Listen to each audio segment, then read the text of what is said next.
morning, afternoon, night, whatever time you're watching, welcome or welcome back to my channel. For today's video will be another sit-down video, and today's video will be a makeup tutorial. I know it's been a while since I've done one, and finally, here I am doing another summer makeup related video, and I really miss this kind of video wherein na chichika lang ako sa inyo, then just doing my makeup in front of the camera. So ayun, today's makeup tutorial will be a summer waterproof or also sweatproof, basta pang summer, pang pakak na makeup talaga, as in for a long lasting look. I know I've done this before, actually same time around February din last year, bago mag-lockdown, and I really tested Elana products sa swimming pool.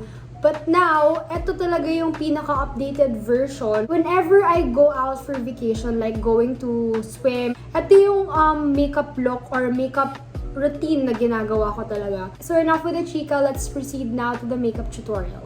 Starting off with the first product, this is the Nivea Sun Protect. This is a lip balm with SPF 30. Yung ginagamit kong lip balm whenever going out, like to the beach or pag medyo mainit, you know, like outdoors. So afterwards, syempre di ko makakalimutan ng moisturizer. The moisturizer pala na ginagamit ko is yung Eye White Aqua, yung Glow. Mas gusto ko yung variant ng Glow. Ewan ko, parang mas nagiging pinkish yung skin ko afterwards pag naglalagay ako. After putting on my moisturizer, I go straight into my primer, and my trusted primer is the No Shine Quick Effects. Pero any primer naman that would work on you, go ahead and use that. And then after putting on primer, I go straight into my sunscreen. And you still want to look fresh under the sun, syempre, I recommend something like a BB or CC cream with an SPF, of course. And I'm using the Snail White Sunscreen, SPF 50+, UVA, UVB. This is their CC cream. And I've been using this already for the longest time. After putting on my sunscreen, I go on straight with my concealer, and this concealer, I would really recommend this one. I think most of the products I will be showing you guys is not really new to you. This is something you see on my channel all the time when I'm doing makeup tutorials. So this one is my trusted concealer, kasi this one is a medium to full coverage concealer, and I must say that this doesn't crease. Compared to my other concealers, this is my favorite talaga. I'm in the shade 02. This is the Sem Cover Tip Concealer.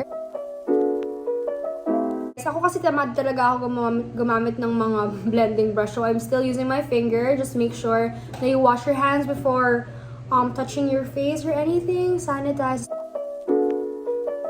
Nakatapos ko lang maglagay ng concealer. So now let's proceed on. So I'm using a cream blush para mas mag-last yung makeup ko kahit na magtagal ako sa pool, sa beach. Ang cream products talaga hindi agad-agad yan mawawala, especially sa water. So I recommend this Elana cream blush in the shade Mimosa. This is my holy grail, and I really like this. Afterwards, I'll be proceeding to my cream contour. The one that I use the most is this Caroline Contour Stick. So, ilalagay ko lang siya sa areas na I want to mimic a shadow. Now that I'm done blending my cream contour, I know it's not that perfect blend, as you can see. Now, this one is the product that makes my whole look, as in my whole look, waterproof, sweatproof, summerproof, or whatever you want to call it. This is the Elana Mineral Powder, and I must say, this does the job pretty well talaga when it comes to powder, as in, it makes my makeup look so good and last the whole day. Even kahit nag-swimming ako, it makes it really waterproof. I'm really amazed with this product kasi syempre ako, pawisin akong tao, especially pag nasa araw ka, hindi mo talaga maiiwasan na hindi ka pawisan. And a little goes a long way with this one. Sobrang plakado yung coverage nito. Like, onti lang, like dab with a powder brush. So, mabilis din siya mag-set. So, dapat careful kayo dito sa product na to. Kung napanood niyo yung previous tutorial ko, yung waterproof makeup tutorial ko, naparami talaga yung lagay ko dyan. Kasi it's my first time using it and hindi ko pa siya gamay gamitin. So, I really put on too much. The one that I am using to keep my brows in place, especially when I'm swimming, is this one. This is a waterproof brow gel. For me it does the job. This is the Wonder Brow by AOA Studio. This is around 100 pesos lang. Super affordable neto and available siya sa Shopee. My shade is in the dark brown and trust me guys when I say na waterproof talaga siya and kahit anong gawin ko, hindi talaga siya basta-basta natatanggal. Kailangan may makeup remover wipes talaga kayo. And sometimes I am having a hard time removing it just using micellar water. So I highly recommend this product if you want a waterproof like eyebrow product. So go get this one. So meron nga pala ako munang gagamiting product before ko lagyan ng pomade yung brows ko. This will make it more natural looking. This is the Brow Biz. This is a brow soap. Ewan ko, ngayon lang ako nakatry mag-brow soap. Parang ang tagal-tagal na nang may mga brow soap, pero hindi ko siya na-try ngayon lang. It really holds my brow hairs in place talaga. Super nice ng product na to, especially if you have thick eyebrows. Ako kasi super nipis lang ng eyebrows ko, kaya kailangan ko pa i-fill in yung mga gaps.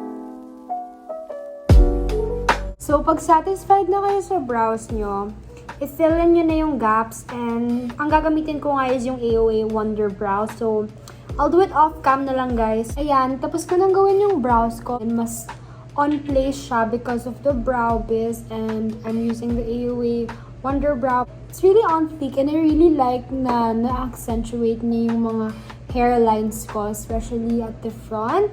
So, I really love these two products, especially na super long lasting. So, maglalagay lang ako guys, and the mascara that I'm using is the Fashion 21. Pero you could use a waterproof mascara if you like. Pero kasi maglalagay pa ako ng falsies guys. So, okay na to sa akin na matanggal din siya kaagad. So, I'm done putting on my mascara. Now, let's proceed for the fun part.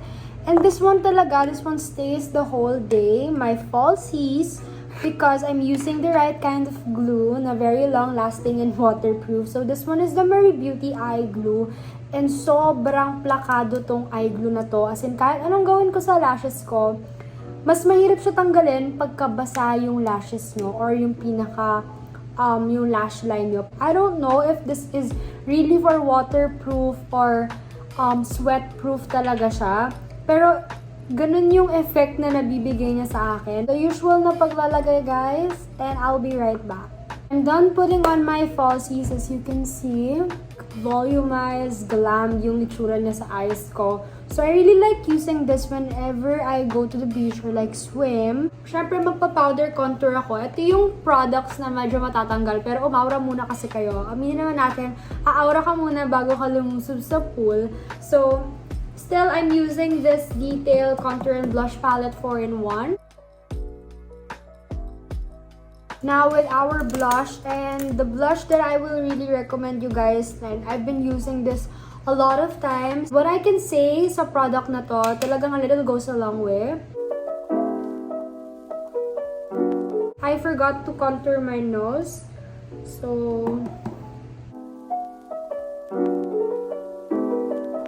mas maging summery, glowy looking ang look natin. I'll be using this Moon Beauty, this cream in the shade Moonlight. For the powder blush to set our cream, powder blush, for our powder highlighter to set our cream highlighter. Nalilito na ako sa mga sinasabi ko.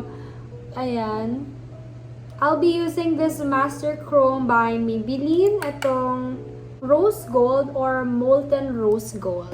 And then, syempre, idamay nyo na yung mga areas where you want to put that glow. Now, for our lip product, the one that I trust so much is in long lasting. Syempre, is the Super Stay by Maybelline. This is the shade 205 or Assertive. So, I really like this color kasi hindi siya super red, hindi rin siya super orangey. Parang nasa scarlet yung pagka-color niya. The setting spray that I will be using and tanggalin yung mga excess powder sa face ko, I'll be using this Fresh Formula Glow Boost. And afterwards, pag naset na yung area ng face nyo, lagyan nyo siya ng the Stay Fresh Setting Spray by Elana. This one will really make my makeup lock and make it waterproof. I highly recommend this one. The products of Elana Cosmetics are really waterproof. As you can tell naman from my waterproof makeup tutorial, I've really tested it, and this one are my trusted products na rin talaga whenever going to the beach, or sweatproof makeup, like waterproof. So, ayan, set nyo lang onti lang. And then you're good to go. Just let it dry.